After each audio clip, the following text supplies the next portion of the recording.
So ఎవరికైనా గజకేసరి యోగం లభిస్తే వాళ్ళకి అనుకోకుండా అనతి కాలంలోనే కొన్ని వ్యాపారంలో గాని వందల కోట్లు సంపాదించడం గాని, ఉద్యోగంలో ప్రమోషన్లు రావడం గాని, వ్యాపారంలో అనూహ్యంగా కొన్ని వేల కోట్లు సంపాదిస్తారు. సో ఈ గజకేసరి యోగానికి మించిన 1000 రెట్ల శక్తి ఉన్న యోగం రాబోతుంది. ఈ కార్తీక పౌర్ణమి నుండి 4 రాశుల వాళ్ళకి గజకేసరి యోగానికి మించిన యోగం రాబోతుంది.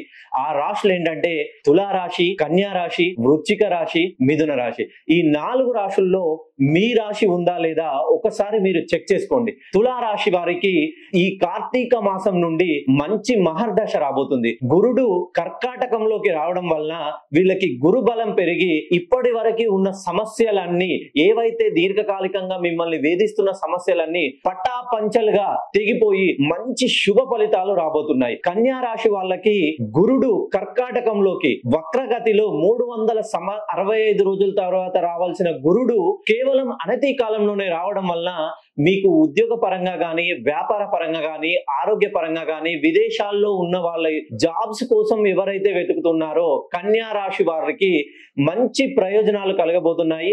ఇది మీకు రైట్ టైం స్టార్ట్ అయిందని చెప్పవచ్చు. అలాగే వృశ్చిక రాశి వారికి మీరు ఎవరికైతే రుణము అప్పుగా ఇచ్చారో ఆ అప్పు కార్తీక మాసం నుండి ఎప్పుడైతే కార్తీక పౌర్ణమి అయిపోతుందో విత్ ఇన్ 15 రోజుల్లోపే మీకు రావాల్సిన డబ్బు వాళ్ళ దగ్గర నుండి తిరిగి వస్తుంది.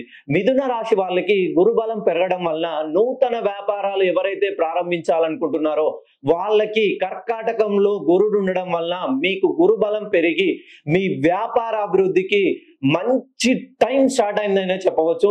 ఇవన్నీ కావాలంటే మీరు చేయవలసింది ఏం లేదు, మీ పేరులో ఉన్నటువంటి సంఖ్యా బలాన్ని సరి చేసుకోవడం వల్ల మీ జీవితంలో ఉన్న సమస్యలన్నిటికీ మంచి పరిష్కారం దొరకబోతుంది.